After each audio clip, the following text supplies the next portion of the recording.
que no me atrevería a presentar este libro si no fuera por el tema que me es tan cercano, porque había pasado varios veranos ya en Paleana como guía del museo y tengo una relación muy profunda y muy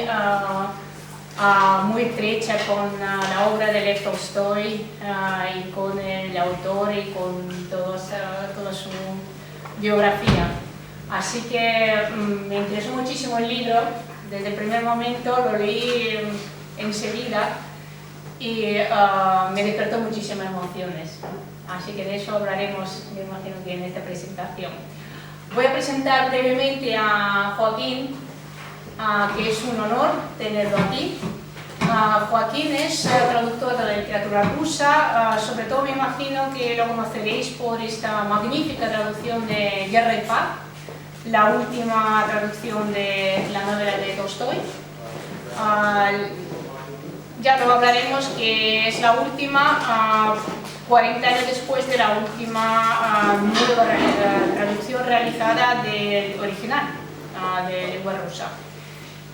Pero también es traductor de muchos otros textos, de Turgenev, también de autores más contemporáneos. También ha traducido libros de otros autores, como por ejemplo Afanasiev. Claro, aquí está mi libro favorito, que es de cuentos. Este lo recomiendo también a todo el mundo, de cuentos populares rusos. Joaquín se formó en la Universidad de Barcelona en filología eslava con Ricard y con Elena, con los profesores míticos, fundadores de la filología eslava en la Universidad de Barcelona, y luego pues completó su formación en la Universidad de Moscú, Estatal de Moscú. Y también ya cuando empezó a traducir a Tolstoy, porque ya nos hablará de su afición por la obra de Lev, él empezó a frecuentar Yasnaya Poliana, sobre todo ha estado participando en los seminarios que organizaba Selman Tira durante 7 años en el Museo de Lev Tolstoy para los traductores. Fue un espacio único, realmente, tremendamente interesante, que reunía traductores de todo el mundo, de distintos idiomas, que traducían a Tolstoy. Bien, aparte de todo ello, Joaquín es pianista profesional. Bueno, sí, cómo no. Tu formación en el conservatorio también, ¿verdad? Sí. Así que es muy interesante porque él, por ejemplo, ha dicho que la música le ha servido de mucho en la traducción, le ha ayudado mucho a traducir. Y, por ejemplo, dice estas cosas tan bellas que me ha gustado mucho, que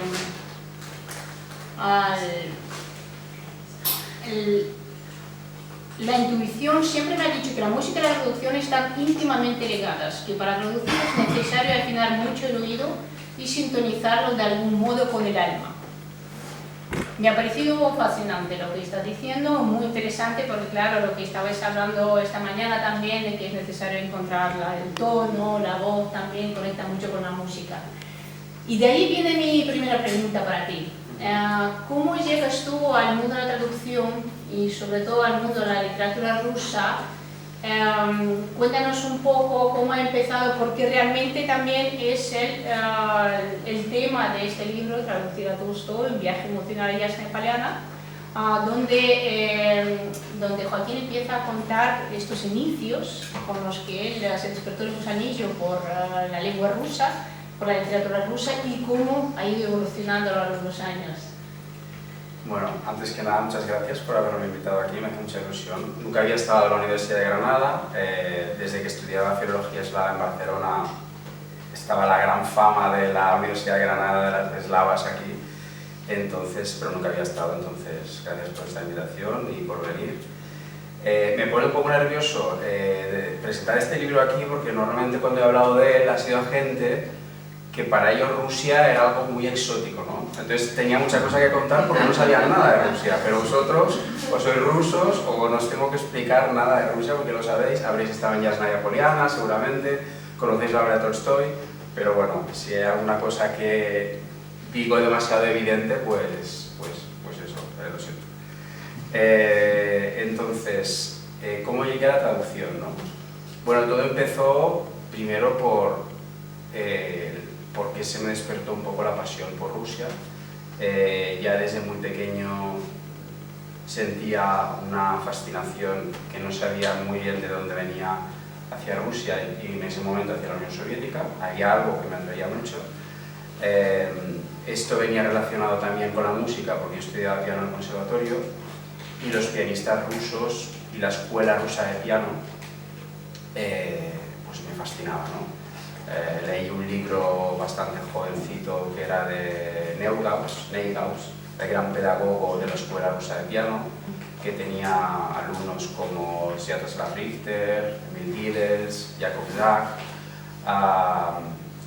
Y después de leer este libro de Neugaus, que me marcó mucho, aunque habla mucho de técnica pianística, pero también te describe muy bien el ambiente cultural en torno a la música y esta devoción que hay en Rusia por la cultura, ¿no? Que es algo que aquí no tenemos desarrollado hasta el punto que hay en Rusia esta devoción.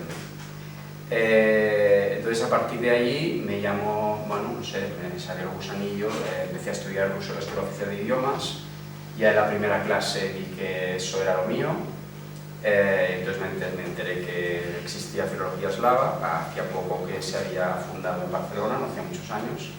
Empecé a ir a clase y enseguida ya me enamoré de la literatura rusa y a partir de allí, claro, tuve la gran suerte de eso, de tener dos de los profesores, había más, de hecho algunos de mis profesores están presentes aquí y fueron Marc, Joan, entonces, o compañeros como Iván o Pau, que salimos de esas clases de Ricard y de Elena. Ellos Elena era hija de maestros de los niños de Rusia, que se fueron a la Unión Soviética. Ricard era hijo de niños de Rusia, ambos nacieron en Moscú y en los años, yo diría que es 50 o por ahí, volvieron a España, a Barcelona, ¿no? Entonces, allí en esas clases nos infundieron el amor por la literatura rusa. También hubo otra profesora que me marcó mucho, de la que hablo en el libro, que es Alexandra Kos, que era una blakadnica, una superviviente del asedio de Leningrado, y que era traductora de literatura española, catalana, gallega, al ruso.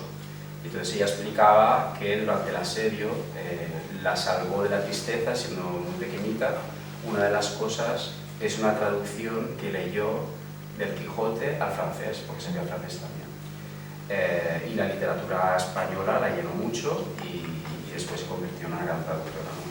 Pues ella fue la que también nos infundió el amor por los autores rusos, sobre todo del siglo XX. Y como ella lo había vivido todo eso, recuerdo que en sus clases mezclaba una especie de... Era una persona que aparentemente era muy frágil, pero tenía también una gran fortaleza, ¿no? Y nos explicaba la literatura rusa con un dolor que parecía cada vez que se le estuviera desgarrando el alma, ¿no? Con toda la tragedia de la cultura rusa en el siglo XX. Entonces, bueno, inspirado un poco por todos estos profesores, sus traducciones, entonces ya después, cuando estaba acabando la carrera, por un intercambio con Lomonosov, con la Universidad Estatal de Moscú, estudié allí y ya está, y empecé a traducir. Allí eso fue un poco la historia resumida de todo esto. La verdad que sí, lo que cuentas está como suena un poco resumido, pero en el libro es que cuando lo estás leyendo se produce el efecto de estar charlando con un amigo, la verdad, porque está lleno de detalles pequeños. Bueno, por ejemplo, aquí es que me ha gustado mucho la primera clase en la Escuela Oficial de Idioma de Lengua Rusa. La profesora María Gorbatkina entra con aire despistado pero impetuoso. Sin presentarse y sin haber mediado palabra, se planta en medio del aula y con unas cartulinas enormes en las que se puede leer algo semejante a unas letras, empieza a recitar en voz alta: esta bukva A, esta bukva B, esta bukva B, esta bukva B. etcétera. Es que un inicio para no seguir mal, ¿verdad? Sí, es que es esta cosa, ella era un poco era muy buena, pero tenía esta cosa un poco de la escuela soviética, ¿no? Un poco así dura, y recuerdo eso que entró y es que empezó a hablar en ruso directamente, ¿no? Y decíamos, ¿qué está pasando aquí? Ni se presentó ni nada, ¿no? Entonces tenía esta cosa que haya gente que le causa como un poco de rechazo, y a mí es al revés, ¿no? Es algo como que me fascinaba y que me atraía mucho, ¿no? Como el primer viaje que hice a Rusia, que también lo explico, pues la típica cajera pues en Rusia muy maquillada que se me puso a gritar y yo no entendía nada ni por qué me gritaba, pero a mí es algo que no sé, que igual soy un poco masoquista, pero en ese contexto me gustaba, o sea, sí, es muy curioso. Y hay gente que es al revés, ¿no? Que le causa mucho rechazo. Y esta fascinación la compartimos varias personas de las que estuvimos en Rusia en ese momento y tal, y que había algo Rusia que nos despertaba algo muy fuerte, ¿no? Qué interesante, sí. Bien, pues lo que también me interesó mucho en el libro, cuenta Joaquín que en Yasna Poliana, aunque luego nos enseñarán una foto que creo que nos va a ayudar mucho a situarnos en el libro, a ver el ambiente del libro, que a lo mejor de verdad que muchos de vosotros habéis estado en Yasna Poliana, pero a lo mejor no todos recuerdan bien cómo es, ¿no? Además, es que Joaquín pudo tocar allí el piano de Tolstói. Yo no me lo imagino, la verdad es que yo los meses que llevaba allí, las excursiones por la casa de Tolstói, pues yo digo que yo no recuerdo haber tocado nunca este piano, tocarlo físicamente con un dedo, no digo de tocarlo. Y entonces Joaquín tuvo este privilegio de tocar allí el piano de Leo Tolstói, el que tocaba el mismo Lev, y además tocó una pieza que no sé si todos lo sabéis o alguno lo sabe, de que Tolstói componía, ¿no? Primero compuso un vals, sí. A lo mejor tú quieres ponerlo. Sí, si queréis, luego lo podemos escuchar, si queréis. Es muy curioso que Tolstói también le daba a la música, ¿no? Hombre, la literatura rusa no es algo muy raro, ¿no? Por ejemplo, Grigoyenov también fue conocido por Pasternak. Además tiene unas composiciones increíbles. Lo que pasa es que Scriabin le dijo, no vales mucho para la música. Es que no tenía el oído absoluto musical. Ya, pero tú oyes las composiciones de Pasternak que están en YouTube, algunas sonatas que son increíbles, ¿eh? O sea, se podría haber dedicado realmente a la música. ¿Sí? Claro, pero quitar al lado de Scriabin. Ya.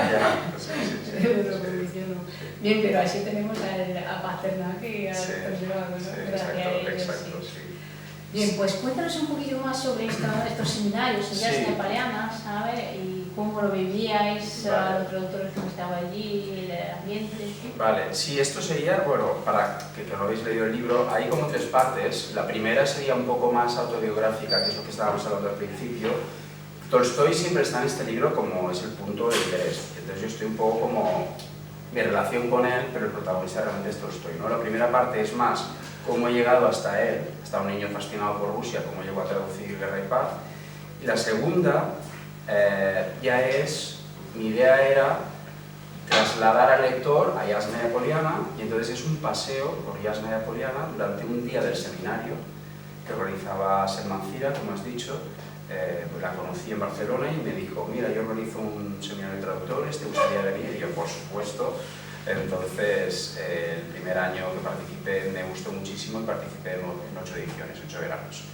Entonces, la idea era crear un seminario para traductores de Tolstói y de literatura rusa, donde no era académico, aunque había mucho nivel, porque había traductores muy consagrados, era muy humano, ¿no? Donde crear un ambiente donde durante 4 o 5 días habláramos de Tolstói, de su vida, de dificultades de traducción, a veces de la repetición de una palabra, a veces de una frase de una obra de Dostoyevsky. Entonces todos estábamos allí apasionados, como muy frikis, muy emocionados, ¿no? por lo que hacíamos y por lo que nos despertaba la pasión, ¿no? Entonces después visitábamos la casa de Tolstói y siempre, por supuesto, la visita que no podía faltar de tributo a la tumba de Tolstói, que es uno de los sitios para mí más bonitos del mundo. Si podéis, os lo recomiendo muchísimo porque es un sitio precioso.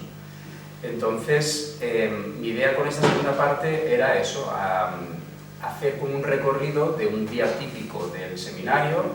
Estábamos alojados en un hotelito que está como a una media hora a pie, íbamos a pie por unos caminos, pasamos por el hospital rural y entonces desayunábamos en un café que todavía está, que se llama Prespect, que está delante de los torreones, estos son los dos torreones que dan entrada a Yasnaya Poliana con este característico color verde, y aquí delante, que no se ve, está este café, el Café Prespect. Entonces allí, ya también lo cuento, había algunos de los traductores que, no sé si por seguidores de Tolstói o no, que Tolstói, como sabéis, se hizo vegetariano en la segunda parte de su vida. Hasta ese momento fue un apasionado cazador y mataba todo lo que podía, pero hubo, después de su crisis espiritual, que le cambió absolutamente su manera de concebir el mundo, dejó de matar animales y se convirtió en vegetariano. Bueno, pues varios de sus traductores, siguiendo su estela o no, también eran vegetarianos, y esto les ponía la vida más difícil en ese pequeño restaurante. Las camareras nos miraban enfadadas, como solo tenemos salchichas o solo tenemos no sé qué, entonces se tenían que buscar la vida para encontrar algo que no fuera carne, ¿no? Bueno, total. Perdón que se lo hemos comentado hoy, que tomando una cerveza, sí. Éramos 6 personas y 3 personas comían carne, otras 3 no, y luego había Guama que las 3 que no comían eran tostos ya, sí. Más inclinados a que eran tostos que a los y nada, entonces empezábamos un poco la ruta por allí, y entonces íbamos a dar a esto que vamos a dar, a continuación. Bueno, este es un lago que justo a la entrada, un estanque ahí a mano izquierda. Aquí, cuando se congelaba este estanque, Tolstói y su familia y los campesinos pues se ponían los patines, patinaban, y era un sitio así como bueno, que se lo pasaba muy bien. Y esto es la famosa Alameda que siempre habían llamado Prespect, ¿vale? ¿Por qué para mí también fue tan importante estos seminarios de Yasnaya Poliana después para traducir Guerra y Paz? Porque Tolstói en Guerra y Paz al final es la historia de su familia, ¿no? Muy novelada, pero estarían representadas las dos grandes ramas, ¿no? La parte materna serían los Volkonsky y la parte paterna, que son los Tolstói, serían los Rostov. Entonces, los Volkonsky son los que tenían Yasnaya Poliana, que en Guerra y Paz es Lisie Gori.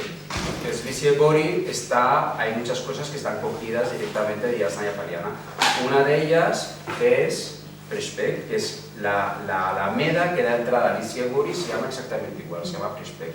Entonces, el hecho de haber paseado por ella, de haber estado en la sombra, de haber visto la configuración, ¿no? del espacio físico, la verdad es que me ayudó mucho al traducir Guerra y Paz, porque es como que entendía el ambiente espiritual del lugar. Entonces eso para un traductor yo creo que es impagable, ¿no? Por muchas enciclopedias que te leas y muchas cosas, a veces la experiencia física de vivir el ambiente es algo que te marca y que te ayuda mucho en la traducción. Entonces, bueno, ya os digo, recorríamos el Prespect y después el recorrido continúa en la casa Volkonsky. Esta es la casa Volkonsky y aquí es donde se hacía el seminario, que era una suerte también hacerlo aquí. Pues nos juntábamos 4 días o 5 aquí es donde hacíamos todas las charlas, y justo enfrente de aquí están las cuadras. Para Tolstói, su relación con los caballos era muy importante, primero como medio de transporte en toda Rusia, en todo el mundo en el siglo XIX, algo básico para moverte, pero además él, como era cazador y era muy deportista también, cada día daba un largo paseo con su caballo. De hecho, tuvo varios caballos. Uno de sus preferidos cuando era muy mayor era Delir, que está enterrado cerca de donde está enterrado él, que se lo regaló su hija Tatiana, creo, lo digo de memoria, pero me suena que se lo regaló su hija. Y entonces Tolstói, pues eso, era un enamorado de los caballos, tiene una relación muy próxima con ellos, muy espiritual. De hecho, todos habéis leído Historia de un caballo, Hastamir, y bueno, en su obra recorren toda la obra de Tolstói, los caballos, ¿no? Es una presencia, además que era muy conocedor. Tolstói realmente de los temas que escribía era muy experto, sabía mucho. En sus obras, en Guerra y Paz también, te hablan mucho de razas, tipo de caballo, tipo de pelaje, partes de las monturas, y eso también a un traductor se lo pone muy complicado porque tienes que hacer una búsqueda terminológica muy concreta, ¿no? Para no meter la pata. Además, muchas palabras que ya no se usan, que tienes que buscar en diccionarios históricos.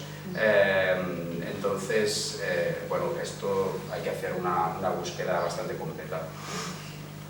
¿Qué más?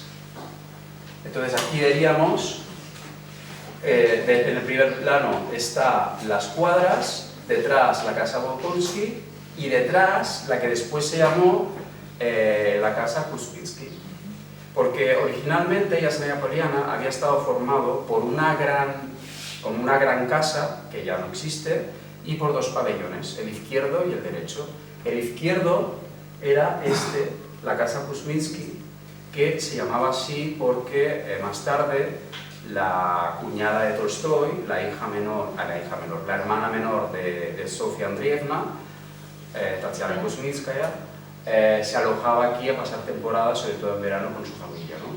La relación que tuvo Tolstói con su cuñada siempre fue muy cercana, y de hecho Natasha Rostova está inspirada totalmente en Tatiana Kuzminskaya.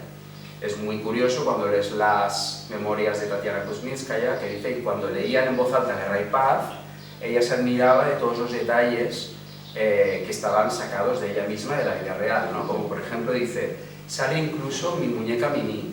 Cuando vemos a Natasha Rostova la primera vez de todos, está con una muñeca que se llama Mini y era la muñeca de Tatiana, sí. Entonces tuvieron una relación siempre como muy cordial y muy afectuosa. Pero la Natasha que vemos en Guerra y Paz en el primer epílogo, que ya es más mayor, que ya ha tenido varios hijos, está inspirada en su propia esposa, en Sofía Andreevna.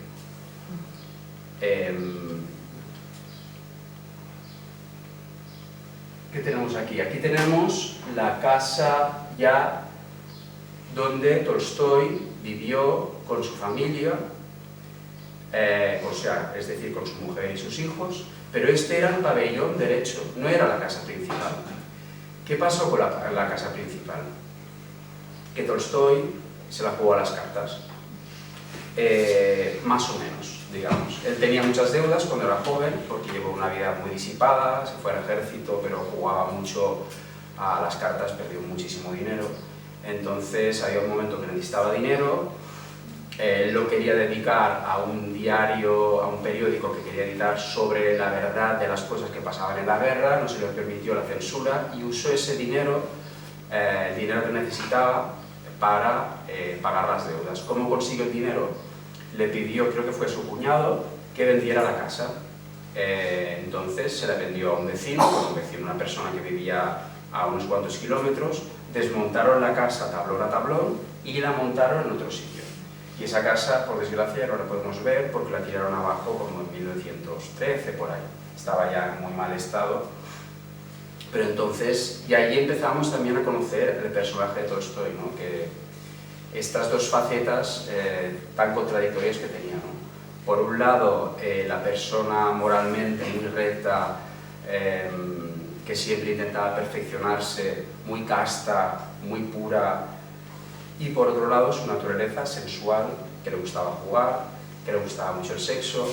De hecho, empezó a escribir, lo primero que escribió fue infancia, y lo empezó a escribir en un hospital cuando se estaba curando de gonorrea, ¿no? Entonces, esta dualidad es algo que a Tolstói lo atormentó toda la vida, ¿no? Esta aspiración que tenía a ser una persona casta y pura y su lado más sensual, ¿no?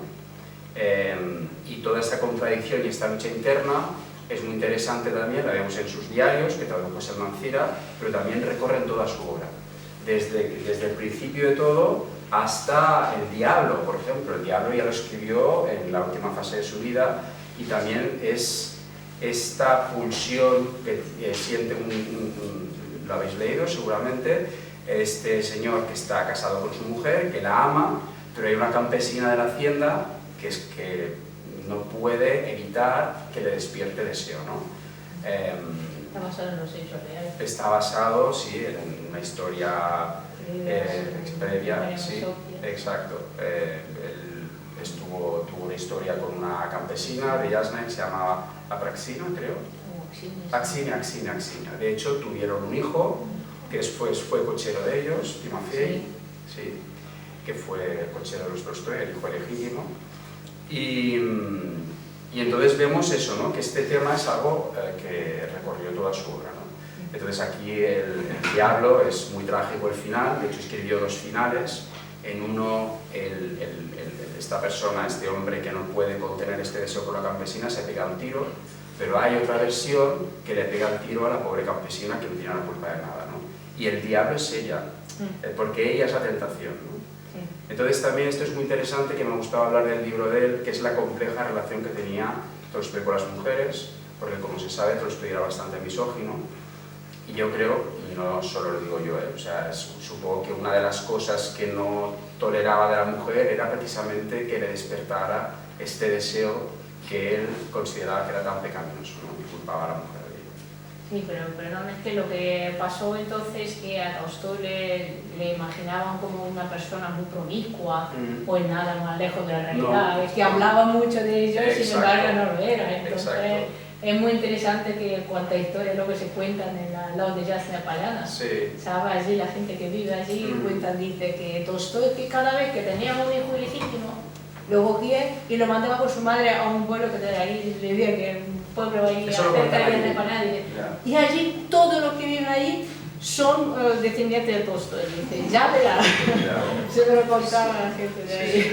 No, pero sabemos, porque él en sus diarios lo contaba todo, o sea, sus diarios son terribles porque se fustiga de una manera absoluta y lo cuenta todo, se desnuda, pero desde que se casó fue fiel a Sofía Andreevna y ella le fue fiel y era de algo que estaban muy contentos, pero a pesar de ello, él es verdad que habló toda la vida de este deseo que tenía por las mujeres, pero fue fiel a su mujer. Sí. Entonces estas historias que se cuentan, hay un libro que me gusta mucho, que es el de Orlando Figes, el del baile de Natasha, que él hace una historia, construye una historia cultural de Rusia a través de una escena de Guerra y Paz, precisamente. Pero hay una cosa, y en general está todo como muy bien anotado, de dónde está la referencia, dónde lo sacaron. Pero hay un momento que él dice en este libro que Tolstói tuvo, es que no sé, 50 hijos ilegítimos. Y ahí no da la referencia. Le digo, aquí has patinado, porque esto no es histórico. Entonces esto lo has sacado de cosas que se dicen, pero realmente no es histórico, ¿no? Y no es que pretenda defender a Tolstói, es que creo que realmente lo habría contado en sus diarios, ¿no? Porque no se escondía nada.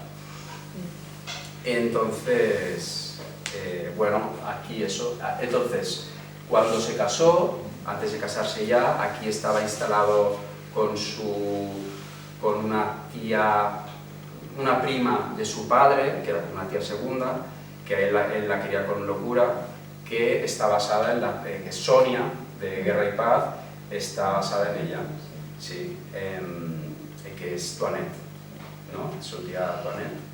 Entonces él vivía aquí y cuando se casó y se instaló aquí con su mujer, al principio ya estaba horrorizada, llegar a esta hacienda que estaba como muy maltrecha, lejos de su Moscú, donde había vivido toda la vida, pero bueno, empezaron a tener hijos, tuvieron 13 hijos, de los cuales solo 8 llegaron a la vida adulta y vivieron 50 años de matrimonio, ¿no? Y nada, entonces aquí esta es la que se llama la casa grande o la casa principal.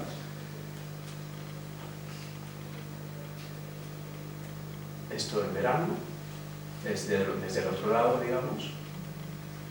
Y entonces aquí ya estaríamos en la sala principal, donde se reunía la familia, en esta gran... Hoy hacen sus mermeladas, tienen caballos, participan en carreras de caballo, vamos, hay de todo, allí hay de todo. Es muy interesante ir allí porque es todo un microcosmos donde se puede vivir y entender y sentir este mundo de Tolstói tal como era hace más de un siglo, ¿verdad? Pues mira, si quieres me gustaría también preguntarte y un poco hablar del tema de desarrollo de tu bitácora de traductor, que es la última parte del libro, ¿verdad? Sí. Y es muy interesante sobre todo para los traductores o los que quieran saber más sobre el oficio del traductor, porque hablas de aquellas decisiones tan difíciles que has tenido que tomar, ¿verdad? Traduciendo Guerra y Paz, sobre los desafíos que enfrenta un traductor realmente en un trabajo, y sobre todo un trabajo tan complicado que Guerra y Paz, que ha supuesto 4 años de trabajo para Joaquín, como he dicho en el textillo que ha salido en Granada hoy, que es que hay matrimonios que duran menos, es verdad. Muchas gracias. Así que, ¿cómo ha sido este trabajo, no? Y luego, ¿cómo ha sido la despedida de la novela? Sí, esta tercera parte de del libro, del ensayo, sí, lo he dedicado eso es como una especie como de bitácora, de diario, de cosas que fui apuntando mientras traducía Guerra y Paz, en la fase de corrección y casi una vez ya había acabado, ¿no? Cuando estaba escribiendo, después me encargaron esto es con Alba Editorial, que ya había traducido para ellos 4 novelas de Turgenev, era el primer Tolstói que hacía para ellos. Ahora, hace 2 semanas, con ellos también traduje, ya ha salido publicado La muerte de Iván Ilich. Entonces, es una editorial con la que trabajo muy a gusto, porque tienen, no sé, creo que tienen mucha calidad. Con Luis, que es el editor de Luis Magriñá, el editor de la colección de clásicos, me entiendo muy bien. Y entonces, después de la traducción, siempre me piden que escriba una especie de introducción, ¿no? Entonces también explico un poco este proceso. Entonces, pues nada, un poco la historia fue que un día recibí una llamada por teléfono, vi que era Luis Magriñá, ya me asusté un poco, porque siempre te llama un editor, te pones un poco nervioso, no sabes qué quieres, te quiere proponer algo, si estás traduciendo algo, igual te quiere meter prisa, no sé, yo me pongo nervioso siempre, ¿no? Y entonces me propuso así, de golpe, oye, ¿quieres traducir Guerra y Paz? Y yo casi me caigo de culo, como de... O sea, ¿cómo puedes decir esto con esa tranquilidad, no? ¿Tú sabes lo que le estás diciendo a un traductor? Entonces, realmente le dije, déjame pensarlo, porque era hipotecar, digamos, era decidir si podía dedicar varios años de mi vida a un proyecto tan descomunal y si me atrevía, ¿no? Me imponía mucho una tarea así, a mí nunca se me habría ocurrido proponer una obra como Guerra y Paz, y al cabo de unos días le dije que sí. Entonces, en esta tercera parte, bueno, hablo de, por ejemplo, el reto que supone o las dificultades de traducir un clásico que todo el mundo conoce, que sientes como que hay mucha presión porque va a haber muchas miradas en ese libro, y también porque ya se ha traducido antes, ¿no? Entonces, primero hablo un poco de cómo enfrento, que es algo que hemos hablado un poco esta mañana, la traducción de un clásico que ya ha sido traducido antes. Entonces, ¿por qué retraducir los clásicos? Y tal como lo veo yo, cada nueva traducción es una nueva interpretación de ese texto, es una nueva mirada del texto, es una interpretación personal que hace el traductor de ese texto ha sido traducido, ha sido escrito en otro idioma, tú lo reescribes en tu idioma, entonces según las decisiones que tomes, habrá aspectos que queden muy resaltados en detrimento de otros, ¿no? Y esto es lo que hace que un mismo texto, un mismo original, pueda tener como detalles, al final la suma de detalles hace que sean muy distintos, ¿no? Entonces también pongo esta imagen de que para mí no es mía la imagen, pero que traducir es como interpretar una partitura musical. Y de hecho, yo doy clases de traducción del ruso desde hace 4 años en la Universidad Autónoma de Barcelona. Y hay un día que siempre les hago un ejercicio para explicarles lo que es para mí la traducción literaria. Entonces, cojo una pieza de Bach, un pequeño preludio, lo escuchan, y después, el primero está tocado por la gran pianista rusa Tatiana Nikolaeva. Y les pongo después exactamente el mismo preludio, pero tocado por Glenn Gould. Son dos interpretaciones tan distintas que muchos estudiantes no se dan cuenta que han escuchado la misma pieza 2 veces, ¿no? Y a partir de allí yo les explico que eso para mí es precisamente traducir una obra literaria, ¿no? Tenemos, sí, porque es el mismo instrumento, la misma pieza, el mismo compositor, pero cambia el intérprete, y con el intérprete puede cambiar totalmente el resultado final, ¿no? Entonces así es como introduzco yo un poco lo que es para mí la traducción literaria. Entonces, también porque es importante, quiero retraducir los clásicos, porque la manera de traducir cambia con el tiempo, no se traduce igual ahora que hace 50 años, que hace 100 años, ¿no? El foco se pone en cosas distintas. Como hemos dicho esta mañana, yo creo que ahora tenemos bastante obsesión por respetar el estilo del autor, cosa que antes igual era más que llegara primero la obra, ¿no? Las primeras traducciones de los clásicos rusos, que en ese momento no eran clásicos, se hicieron, como sabemos, a partir casi todas del francés, ¿no? Entonces eran traducciones que, a pesar de que eran del francés, eran muy necesarias porque fue la manera de introducir esa literatura en nuestro país. Yo creo que hoy en día ya recurrir a esas traducciones puente ya no tiene sentido, porque ahora ya tenemos traducciones directas, pero además de eso, que la manera de traducir cambia con los años, y ahora tenemos esta obsesión por el estilo del autor, porque cada autor tenga su voz, y también a mí me gusta mucho ser muy detallista en los pequeños detalles del lenguaje, en las partes del uniforme, por ejemplo, que en Guerra y Paz tuve que hacer, como os he dicho, como una búsqueda de vocabulario muy extensa, ¿no? De las partes del carruaje, de los uniformes de guerra, de las partes de la artillería, de todo esto, ¿no?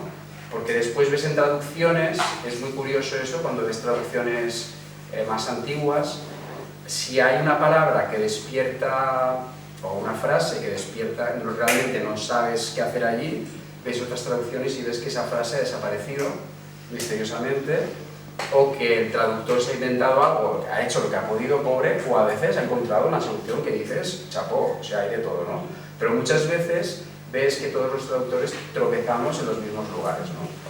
Entonces esto es muy interesante cuando ves otras traducciones.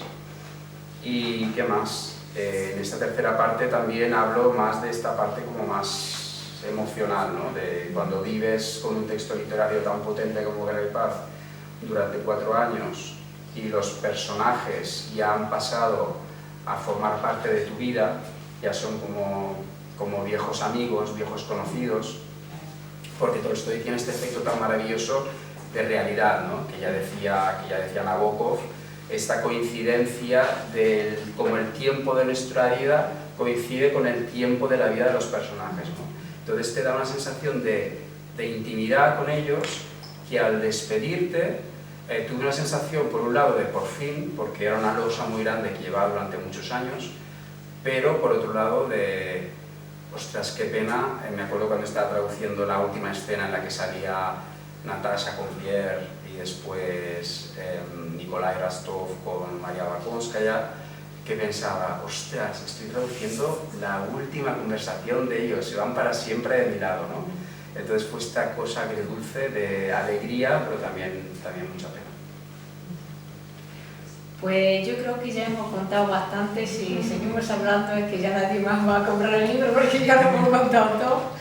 Pues muchas gracias, Joaquín. No sé si hay preguntas. Si queréis vemos el vals, porque una parte que no he contado, una parte muy importante de la vida de Tolstói, de los Tolstói en general y de la vida en Rusia de los nobles, era la música, estaba muy presente, todos aprendían música en casa de Tolstói, tocaba la mujer de Tolstói, tocaba Tolstói, tocaban sus hijos, uno de sus hijos se convirtió en etnógrafo musical, a Tolstói le encantaban las romanzas gitanas, las cantaban en casa, invitaban a pianistas como Goldenweiser, como Taneyev. De hecho, Sofía Andreevna se enamoró platónicamente de Taneyev y y sabéis que Sofía Andreevna escribió 2 novelas cortas que ya están traducidas al español desde hace pocos años, y en una de ellas, que se llama Romances sin palabras, habla de esta pasión que tiene por un compositor y pianista, ¿no?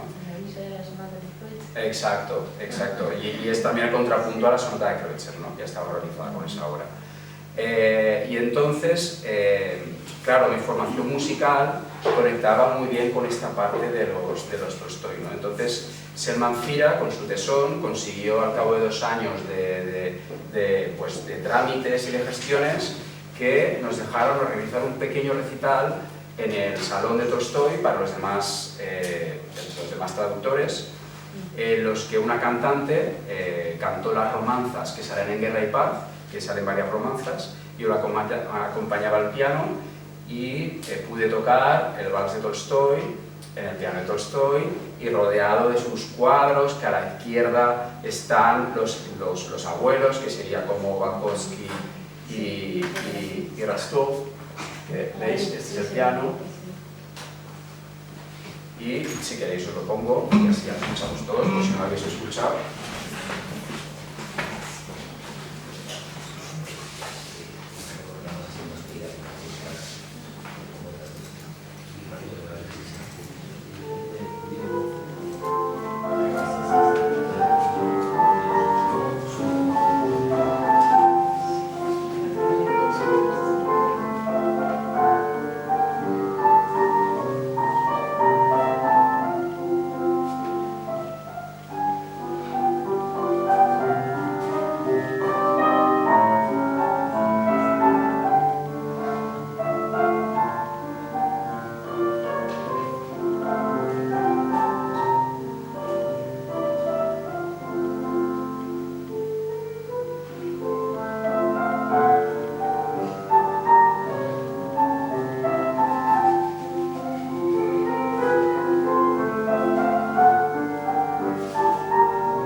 ¿Preguntas?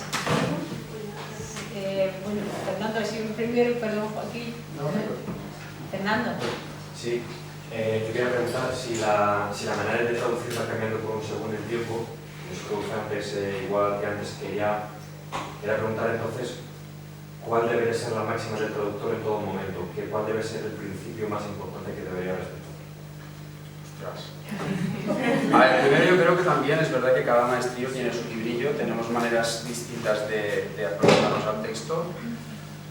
Pues yo creo que primero la fidelidad, eso es importantísimo, ¿no? Ser lo más fiel que puedas al autor. Tú al final estás a la sombra del gran escritor al que estás traduciendo, ¿no?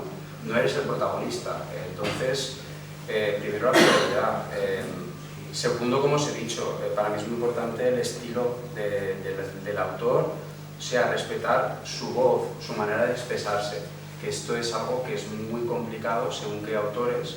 Yo que sé, hay autores como Turgenev, que como tiene esta prosa tan armoniosa, tan melódica, tan perfecta, ahí te puedes dejar ir, ¿no? Te puedes seguir su pluma, ir siguiendo la fineza de sus frases.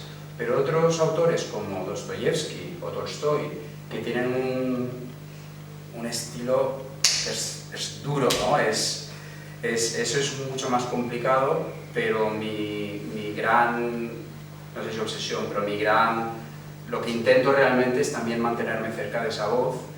Por ejemplo, en la muerte de Iván Ilich ha sido muy placentero el hecho de que, al contrario de Guerra y Paz, que son 1700 páginas, en esa obra son 90, y allí he podido estar súper pendiente de cada palabra, cada repetición, que es algo muy característico de Tolstói. La he respetado, este tono un poco machacón, un poco bíblico, un poco seco, un poco duro también lo he respetado. Y eso, la máxima, ya te digo, fidelidad y respetar la labor del autor. Yo creo que sería la máxima. Joaquín. Sí, bueno, primero, enhorabuena por la traducción y también por la interpretación pianística. Dice que no es profesional, pero yo casi no me lo creo. Pero bueno, yo quería apuntar alguna cuestión, y es que yo nunca he tenido la oportunidad de visitar Jasna de Poliana. No he tenido esa suerte, y mucho menos de trabajar allí. Pero sí he tenido mucha vinculación de muchos años con la Universidad Lingüística de Moscú. Y a escasos 200 metros de allí pues está el Dom Muzey Usatba Batalstova Jamovnica. Entonces, yo por lo menos ese museo, esa casa museo, sí he tenido la oportunidad de visitarla en muchísimas ocasiones. Realmente se respira un aire especial. Y hay que decir que Jasna de Poliana era la residencia de verano, pero los 19 últimos inviernos de la vida de Tolstói vivió en la casa de Moscú, en Jamovnik. Allí escribió, pues acabas de comentar, Smierć Ivana Ilicha. Pues también escribió allí Astesieni, también escribió allí Pizza Basamata. Es decir, es un lugar que también pues tiene su importancia dentro de la vida y la obra de Tolstói. Allí pues vivieron, de los 13 hijos de Tolstói, vivieron 10, aparte de su esposa y él mismo, claro. Y bueno, yo quería preguntarte si el museo, y también pues comentarte que creo recordar que hay un piano. Bueno, es un sitio maravilloso, sí, lo he visitado varias veces. No tengo la misma vinculación que con Jasna de Poliana, pero es un sitio donde vemos también, yo que sé, algunos juguetes de Tolstói. Es un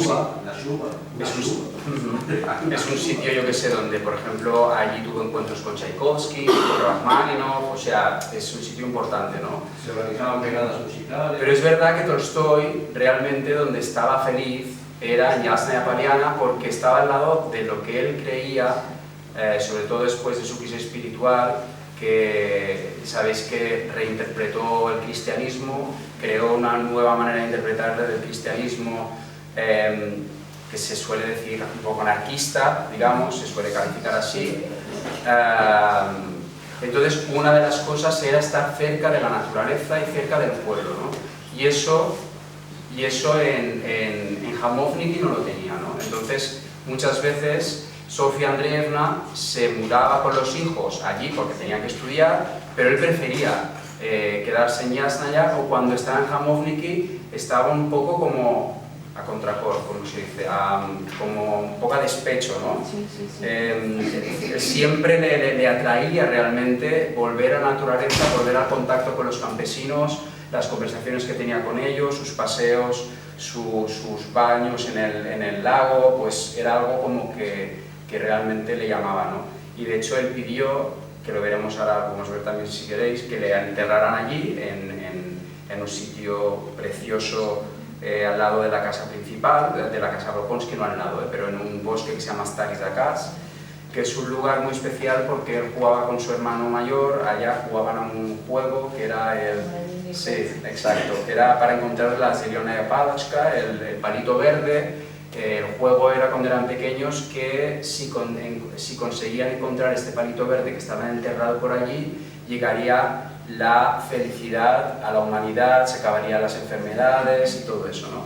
Y en ese lugar es donde él quiso que lo enterraran, sin tumba, o sea, sin lápida, quiero decir, sin cruz, simplemente es un tumulto de tierra en medio claro, del bosque, donde cuando estás allá lo que te invita es a que haya silencio, oyes los pájaros carpinteros, el rumor de las hojas o de las ramas, es un sitio muy, muy especial, ¿no? Entonces la vinculación de Tolstói para mí creo que es mucho más importante Jasnaya que Jamovnik, que también lo fue, pero Jasnaya realmente marcó su vida y su manera de comprender lo que era el mundo y Rusia, ¿no? Sí, sí, yo estoy totalmente de acuerdo. Sí, totalmente. Sí. Hola. quizás un poco aleatorio como pregunta, pero traduciendo durante tanto tiempo a Tolstoy y estar tanto impregnado, ¿nunca te ha llegado, no sé, como rechazarlo o odiarlo durante este proceso? Claro, la relación que estableces con un autor no siempre es idílica y a mí, quiero decir, yo no soy un venerador ciego de Tolstoy, es como que me conmueve, me llega. Bueno, me preguntaba justo al hilo de esa pregunta, un poco, ¿y hay vida después de Guerra y Paz? Quiero decir, después de haber traducido realmente una obra de semejante envergadura que pues le ha supuesto estos 4 años de sumergirse en su mundo, en sus libros, en sus diarios, ¿no? ¿Cuál sería el siguiente autor, el proyecto? ¿Cuál sería lo que le motivaría ahora mismo, después de una obra, o después de un reto tan grande? Bueno, a ver, la verdad es que cuando acabé de traducir Guerra y Paz, si me llegaba un encargo de un libro que fuera gordo, ya me daba ansiedad. Lo digo en serio, o sea, me quedé un poco traumatizado de si me daba ansiedad porque al final supuso un poco estos años, es un poco exagerado, pero renunciar a parte de tu vida, ¿no? Porque estás tan dedicado a eso que dices, no me puedo poner enfermo, no me puedo... Me acuerdo que subía a un avión y pensaba, por favor, no se caiga ahora que no acabo la traducción, ¿no? Esta responsabilidad de decir, llevo 3 años aquí metido, que no sea hoy, ¿no? Que sea más... La muerte tiene que esperar, ¿no? Entonces realmente llega no sé, a un nivel emocional como de mucha implicación, ¿no? Entonces, una vez acabado eso, necesité un tiempo, pues, alejarme. Y después, ¿qué hay? Pues después ha habido más Tolstoy, más Turgenev, los cuentos rusos los traduje después, pero no me ha quedado tampoco una sensación de quererme alejar de Tolstoy, de ya decir no puedo más de él. No, es como que lo conozco bien y me apetece seguir peleándome con él, ¿no? Me apetece seguir peleándome con él y es verdad que en el siglo XIX de Rusia yo estoy feliz, estoy muy bien en las haciendas rusas y es un ambiente en el que es curioso, pero estoy muy a gusto. Pues muchas gracias a Joaquín A vosotros. por la presentación, muchas gracias a todos por venir.